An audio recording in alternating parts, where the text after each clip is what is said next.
नमस्कार। आप सभी का ज्ञान मंदिर क्लासेज में हार्दिक स्वागत है। और जैसा कि हमने जनरल साइंस और रीट लेवल 2 साइंस और मैथ के लिए अपनी टेस्ट सीरीज़ या जो सीरीज़ है लेक्चर सीरीज़ स्टार्ट कर रखी है, उसी को आगे बढ़ाते हुए आज हम परमाणु और अणु के बारे में अध्ययन करेंगे। तो सबसे पहले परमाणु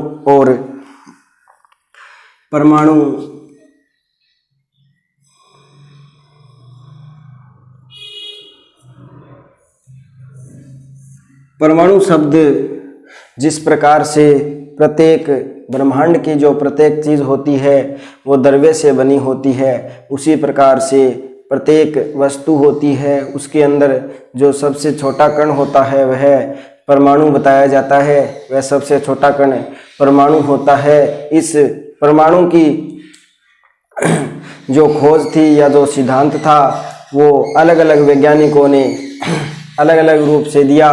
तो सबसे पहले इस परमाणु की खोज का जो विचार जो मन में आया था वो जर्मन और भारतीय वैज्ञानिकों के मन में आया था। तो भारतीय वैज्ञानिक लगभग 6वीं शताब्दी की बात है, उस समय कोई प्रायोगिक व्यवस्था या अनुसंधान तो हुआ नहीं करते थे, और जैसे ही कुछ वैज्ञानिकों ने, अज्ञानी व्यक्तियों ने कोई बात कह दी वह मान ली जाती थी। तो इस प्रकार से पंच महाभूत तत्वों को माना जाता था।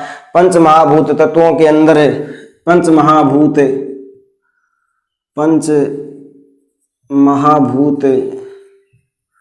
तत्वों को माना जाता था, जिसमें अग्नि, पानी, वायु, आकाश और पृथ्वी को शामिल किया गया था कि जो अपना ब्रह्मांड है वो संपूर्ण इन पंच महाभूत तत्वों से मिलकर बना हुआ है।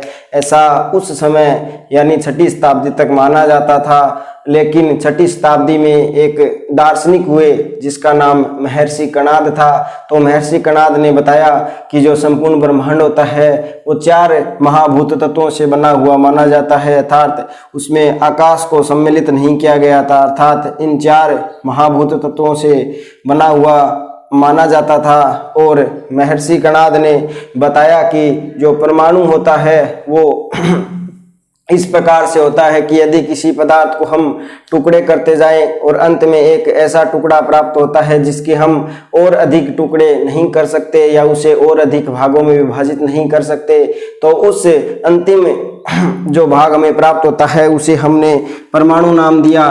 परमाणु का अर्थ होता है परम प्लस अणु, अर्थात सबसे छोटा अणु। इस प्रकार से उसी शाखा में, दार्शनिक शाखा के अंदर एक भारतीय वैज्ञानिक और आए जिसका नाम पकुद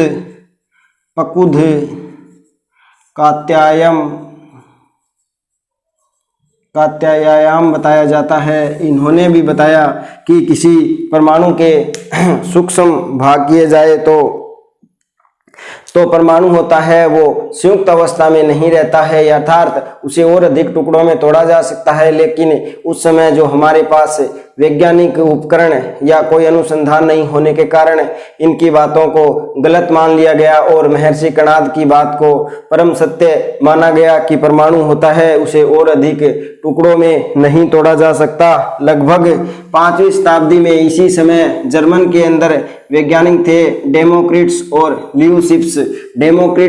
ल्यूसिफ्स ने बताया कि परमाणुओं को और अधिक टुकड़ों में नहीं तोड़ा जा सकता, अर्थात परमाणु या किसी तत्व का अंतिम रूप होता है उसे एटम नाम दिया गया। उन्होंने उसे एटम नाम दिया जिसका अर्थ होता है अविभाज्य,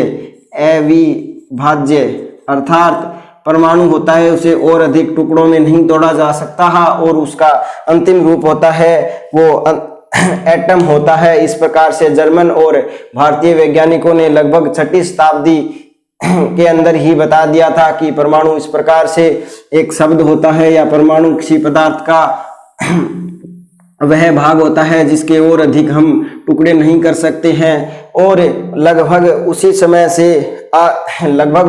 से 17वीं 18वीं शताब्दी तक जो हमारे पास उपकरण थे उनके आधार पर हमने बताया कि किस प्रकार से परमाणु होते हैं और किस प्रकार से परमाणु संयोजन करते हैं। वह प्रायोगिक आधार पर नहीं बल्कि किसी विशेष व्यक्ति के द्वारा कह दिए जाने पर उनके द्वारा उसको मान लिया गया था। इस प्रकार से बताया जाता है कि उन्होंने उस समय 2 नियम दिए थे, जिसे एक द्रव्यमान संरक्षण का नियम बताया जाता है तो दूसरा स्थिर अनुपात का नियम बताया जाता है। द्रव्यमान संरक्षण का नियम 1789 में एंटनी लावाजिए ने दिया था। द्रव्यमान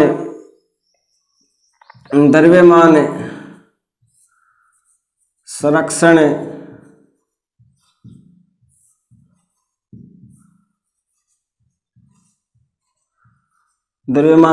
का नियम 1789 में एंटनी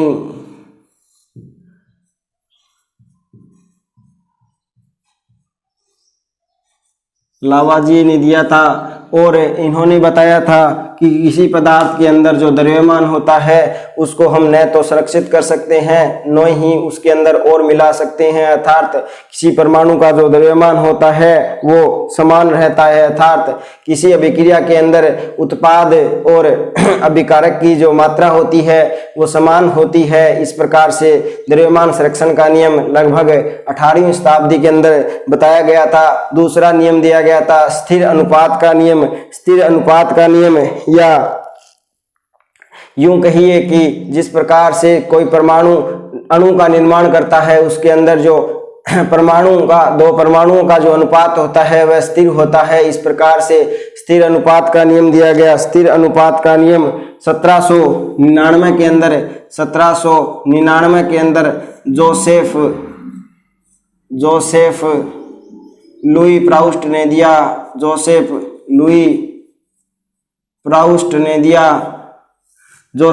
प्राउस्ट ने स्थिर अनुपात का नियम दिया।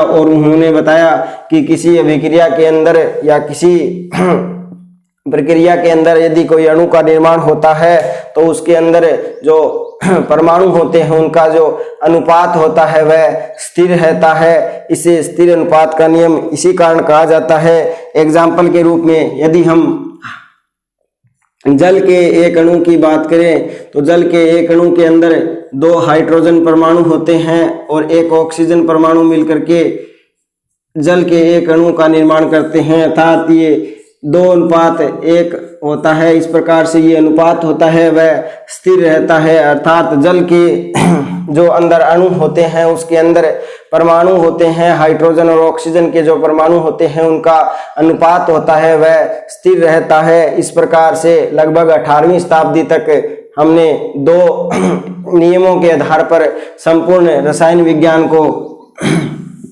बना रखा था या संपूर्ण रसायन विज्ञान को पढ़ा करते थे, क्योंकि उस समय हमारे पास कोई भी प्रायोगिक उपकरण या सिद्धांत वाली कोई सिस्टम नहीं था। उसके बाद में सन 1803 के अंदर महर्षि जॉन डाल्टन आते हैं और उन्होंने परमाणुवाद का सन 1803 के अंदर जॉन डाल्टन ने परमाणुवाद का सिद्धांत दिया और कुछ अपनी अवधारणाएं दी जिसे आज हम काफ़ी हद तक मान सकते हैं। और उस समय तक हमारे पास पर्याप्त उपकरण और आवश्यकता के आधार पर उसे उस समय तो परम सत्य माना गया, लेकिन आज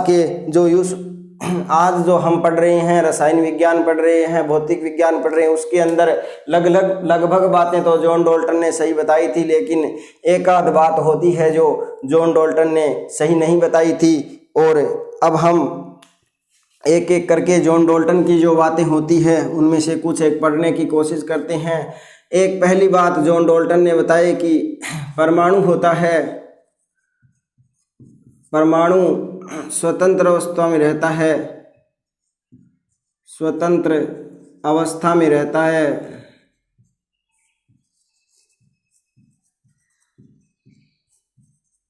ये बात काफ़ी हद तक सही है कि परमाणु स्वतंत्र अवस्था में रह सकता है। और दूसरी उन्होंने बताई कि परमाणु अंदर अभिक्रिया और परमाणु के अंदर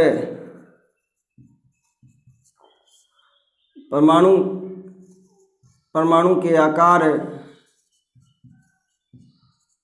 आकार, आयतन रासायनिक अभिक्रिया के अंदर समान रहते हैं। ये बात भी काफ़ी हद तक सही होती है। और तीसरी बात बताई कि परमाणु किसी रासायनिक अभिक्रिया के अंदर पूर्ण संख्या के रूप में होते हैं, अर्थात यदि किसी अभिक्रिया के अंदर भाग लेते हैं, अर्थात जल जो बनाने की अभिक्रिया उसके अंदर परमाणु भाग लेते हैं, तो ये पूर्ण रूप से भाग लेते हैं। 2 हाइड्रोजन के अणु, 1 ऑक्सीजन का अणु, इस प्रकार से पूर्ण संख्या के रूप में होते हैं, न कि 0.1 परमाणु हाइड्रोजन का, 0.1 परमाणु ऑक्सीजन का। इस प्रकार से टुकड़ों के अंदर परमाणु भाग नहीं लेते हैं। ये बात भी काफ़ी हद तक सही थी। लेकिन जोंटल साहब ने एक बात और बताई कि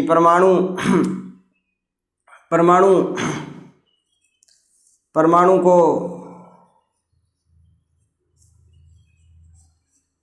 और अधिक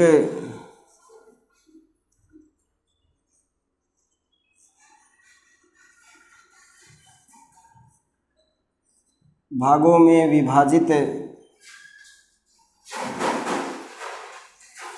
नहीं किया जा सकता। ये बात उस समय तो काफ़ी हद तक सही मानी जाती है, लेकिन फिलहाल ये बात सही नहीं है, क्योंकि परमाणु को हम और अधिक भागों में विभाजित कर सकते हैं, अर्थात इलेक्ट्रॉन, प्रोटॉन, न्यूट्रॉन आदि कणों में और उससे भी अधिक पॉजिट्रॉन आदि कणों में हम बांट सकते हैं। इस प्रकार से जॉन डाल्टन की बाकी लगभग अवधारणाएं तो सही मानी जाती है, लेकिन ये अवधारणा कि परमाणु को और अधिक टुकड़ों में नहीं तोड़ा जा सकता, इस अवधारणा को गलत मानते हुए परमाणु के जो डाल्टन का सिद्धांत था उसे अब मान्य नहीं रखा जाता है। उसके बाद में रदरफोर्ड आते हैं और भी कई वैज्ञानिक आते हैं जिन्होंने अपना अपना सिद्धांत दिया, जो परमाणु की संरचना को समझने में कारागार सिद्ध होते हैं। उसके बारे में जानकारी हम अगले लेक्चर के अंदर पढ़ेंगे। और इलेक्ट्रॉन, प्रोटॉन और छोटे भी जो हल्के कण होते हैं उसके बारे में भी हम अगले अध्याय में पढ़ेंगे। आशा करता हूँ कि आपको ये वीडियो समझ में आया होगा, अच्छा लगा होगा, तो लाइक करें, शेयर करें और सहयोग करें। धन्यवाद।